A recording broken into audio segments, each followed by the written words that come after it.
Snapchat, Instagram, Fortnite, TikTok. I thought I was relatively across the apps that my younger cousins and my friends' kids were using. And then one asked me if I had Omegle. And then another mentioned something called Discord. And I realized that there are a stack of chatting apps that I'd never heard of. So I figure it's time to get schooled. And if, like me, those are new words or app names to you, if you have a young person in your life who perhaps got a new screen device or a gaming console this Christmas, then lean in because my next guest is going to catch you and me up on what's popular right now.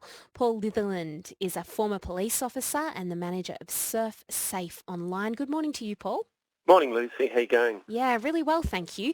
You've got your finger on the pulse in this area much more than me. Can you tell me a little bit about what are some of the apps that are gaining popularity right now and might not be those typical ones that I mentioned earlier?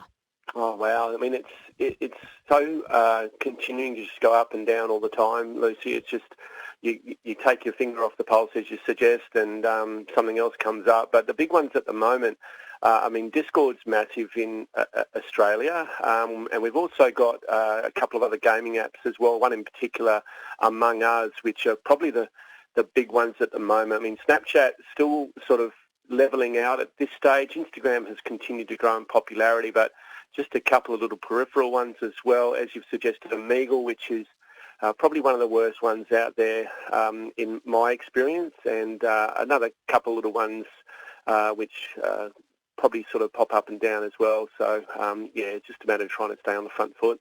Well, let's start with Omegle then. You said that that's one of the worst ones out there. Tell me why you hold that view. What worries you about Omegle as an app? Oh, for me, it's just the type of people, the number of people who are using it. Now, for our listeners who don't know what Omegle is, it's a very simple website. It does have an app, Lucy, but it's not very popular because of its design. But the website, you basically jump online, don't even need to create an account, don't even need to register. You just open the site, click on chat, and as soon as you do that, your camera will come on and start streaming live video of you. Someone else randomly logged in at that time, their camera will come on and start streaming live vid. So you're chatting cam to cam with a random stranger. Now, there could be up to 45,000 people in a session at a time. So that in itself, in its infancy, is quite risky, but the problem we have is there's a lot of people using the site who are exposing themselves, who are coercing children into engaging in sexual acts and all that sort of stuff. So it is one of the most reckless sites out there, in my opinion, because of its design and more importantly because of the lack of, I suppose, protection for users. Okay, so that's Omegle. A couple of the others that you mentioned, you said Among Us. That's a really popular one at the moment. I think that's a bit more of a game. Is that right? Yeah. Among Us is massive. I mean, Fortnite gained some very strong popularity in early 2019, and it grew really, really quickly. And I'm putting Among Us sort of in that level as well. Now, if you've got a child who's probably under the age of 13, there is a very high chance that they're playing Among Us, especially if you've got a boy and he's a gamer. It's a good little game. It's well designed to a degree. It's a competitive game where it's almost like a challenge. You go into a little environment and you're competing against your mates. So it's not a bad little design from a gaming perspective, but again, as you've suggested in your intro, it's just the chat capability exposes kids to conversations, to people in environments that you probably would never have happened when you or I maybe with kids, mate. No, and I guess that's the thing, right? No one's saying in and of itself that the gaming apps are bad or that kids shouldn't play with their friends, but it's who you're connecting to and whether you know them and whether your kids know them, I guess, isn't it? And that's so important. And a lot of people will sort of go, okay, well, that's it, get off.